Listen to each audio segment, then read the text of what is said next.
Assalamu алейкум. Алдыңызда ветеринарный врач Бегалиев Тазабай. Мен бүгін сіздерге, яғни қарамалар арасында ұшырасатын телероз кеселігі хақында айтып өтемін достар. Бұл телероз кеселігінде қандай клиникалық белгілер пайда болады? Бұл кеселік, яғни қайсы жолменен қарамалдарға жұғады, яғни не затлар жұқтырады? Видеоны диққат берен ақырына көрің. Сіздерге бұл видео пайдалы болады деген үміттемін достар. Телероз кеселігі, яғни қан паразитарный кеселік болып есептелінеді, яғни сол қарамалаларды кене шығу ақыбетіне келіп шығатын паразитарный кеселік достар. Енді бұл жерде, яғни ықсот дейді, ықсот кәнелер ва кәвіш қайтарушы хайуандар организмінде әмелге ашады дейді. Енді бұл кенелер, яғни сол қарамалаларды шағу нәтижесінде, яғни сол қарамалалардың қанында, яғни сол паразитлер пайда болады. Енді телероз кеселігінде қандай клиникалық белгілер пайда болады достар? Бұл кеселіктің жасырын дәуірі достар, яғни 6-12 күн болуы мүмкін. Ең баста қарамалалар, яғни астен шымтып жеп қалуы мүмкін. Қарамалаларда, яғни қысқа жөтел пайда болуы мүмкін. Яғни ұлыма жөтелмей тұрған қарамал бірден, яғни азанғы уақытта, я болмаса сол қарамалыңыздың настроениесі болмай қалуы мүмкін достар. Настроениесі, яғни сіздерге түсінікті болуы үшін айтайын. Яғни күнде көріп жүрген малыңыз, яғни бір күні қарасаңыз қарамалыңыздың аппетиті оңжай емес, яғни шымтып жеп жатырды. Содан кейін қарамалыңыз қысқа жөтел пайда болды.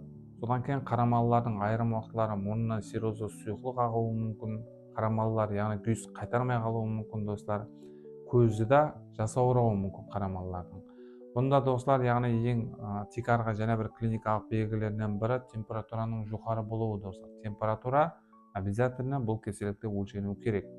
Температураны өлшемей тұрып, анық, яғни диагноз, яғни қою қиын.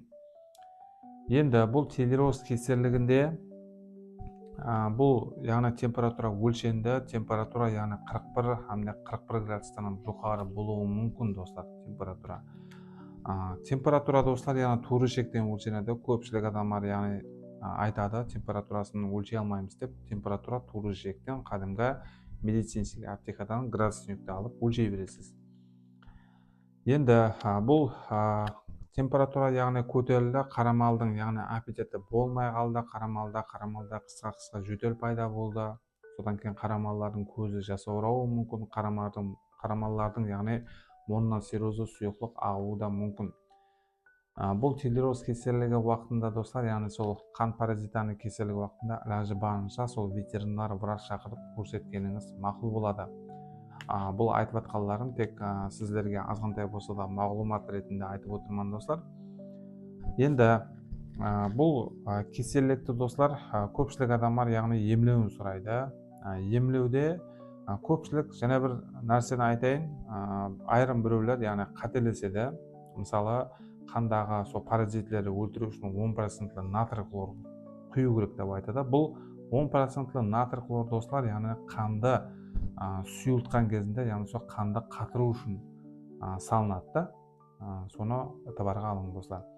Қандағы паразитлерді өлтіру үшін болса, ветеринарный аптекаларда, яғни сол кеселіктің басланған кезінде буташен, теламакс, буфарвон деген дәрілер болады достар.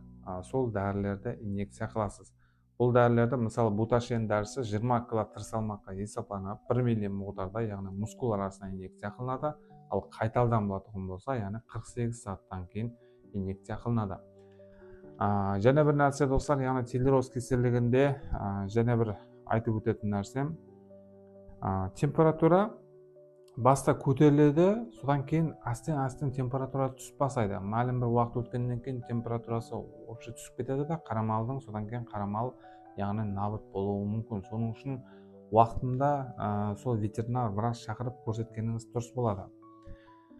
Енді бұл буташен, я болмаса теламакс, буфарвон деген дәрілер инъекция қылынды, яғни қарамалыңызға. Енді қарамалда жөтел пайда болса, қарамалдың, яғни мұрнынан серозды сұйықтық ағып тұрған болса, антибиотиктерді инъекция қылсаңыз болады. Мысалы үшін окситетрациклин, я болмаса телазин составлы антибиотиктерді инъекция қылсаңыз болады. Бұл, яғни антибиотиклер, яғни сол қарамалылардың, яғни сол демалу системасында қандай да бір патология пайда болуы мүмкін. Бұл кеселік уақытында, яғни сол екілемші кеселік сипатында рауажданған болуы мүмкін. Сол екілемші кеселіклерді жоқ ету үшін қолданылады достар. Ал қан, яғни сұйылып кетеді. Қанда сұйылып кеткен кездерінде, яғни қанды қатыру үшін 10% натрий хлор инъекция қылынады. Теллероз кеселігінде достар, яғни глюкоза деген дәрі болады, яғни глюкоза 5%, глюкоза 40% болады. Бұл глюкозаны инъекция қылма. Глюкоза инъекция қылсаңыз, яғни сол қарамалдағы, яғни сол ауруды күшейтіп жібересіз. Соның нәтижесінде қарамал, яғни өлімге алып келуі мүмкін. Бұл теллероз кеселігі туралы қысқаша мағлұмат достар. Кімде яғни түсінбей тұрған сұрақтарыңыз бар болса, осы телефон номерге звонуға байланыссаңыз болады. Я болмаса, осы телефон номерде телеграм бар, сол телеграмнан түсінбей тұрған сұрақтарыңызды жазып, я болмаса, қандай да бір түсінбей отырған затларыңыз болса, малларыңыздың видеосы болса, тастасаңыз, мен қолымнан келгенінше көріп өтуге әрекет етемін достар.